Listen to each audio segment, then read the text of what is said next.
ದೇಶದಲ್ಲಿ ಮತ್ತೊಂದು ವಿಮಾನ ಪತನದ ದುರಂತ 7 ಮಂದಿ ಇದ್ದಂತಹ ಏರ್ ಆಂಬ್ಯುಲೆನ್ಸ್ ವಿಮಾನ ಪತನವಾಗಿದೆ. ಏರ್ ಆಂಬ್ಯುಲೆನ್ಸ್ನಲ್ಲಿದ್ದಂತಹ 7 ಜನರು ದುರ್ಮರಣ ಹೊಂದಿದ್ದಾರೆ.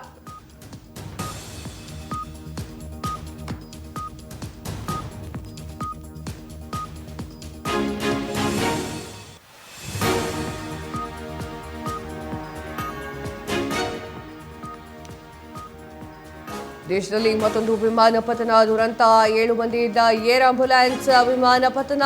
ಏರ್ ಆಂಬ್ಯುಲೆನ್ಸ್ನಲ್ಲಿ 7 ಮಂದಿ ಜನರು ದುರ್ಮರಣ ಹೊಂದಿದ್ದಾರೆ. ಜಾರ್ಖಂಡ್ನ ರಾಂಚಿಯಲ್ಲಿ ಏರ್ ಆಂಬ್ಯುಲೆನ್ಸ್ ಪತನ. ರಾಂಚಿಯಿಂದ ದೆಹಲಿಗೆ ತೆರಳಿದಂತಹ ಏರ್ ಆಂಬ್ಯುಲೆನ್ಸ್ ಟೇಕ್ ಆಫ್ ಆದ ಸ್ವಲ್ಪ ಹೊತ್ತಿಗೆ ಏರ್ ಆಂಬ್ಯುಲೆನ್ಸ್ ಪತನ. ಟೇಕ್ ಆಫ್ ಆದ ತಕ್ಷಣ ಸಂಪರ್ಕ ಕಳೆದುಕೊಂಡಿದ್ದಂತಹ ವಿಮಾನ. ಎಸ್ ವೀಕ್ಷಕರ, ಮತ್ತೊಂದು ವಿಮಾನ ದುರಂತ ಸಂಭವಿಸಿದೆ. ಏನಾಗಿದೆಯೋ ಏನೋ ಗೊತ್ತಿಲ್ಲ.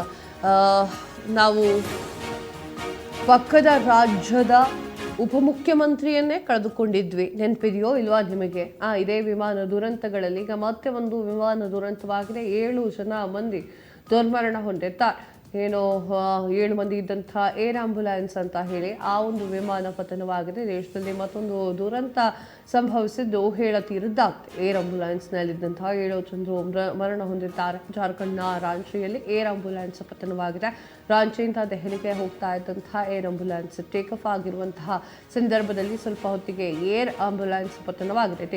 ಟೇಕ್ ಆಫ್ ಆದಂತಹ ತಕ್ಷಣ ಸಂಪರ್ಕ ಕಳೆದುಕೊಂಡಿದ್ದಂತಹ ವಿಮಾನ.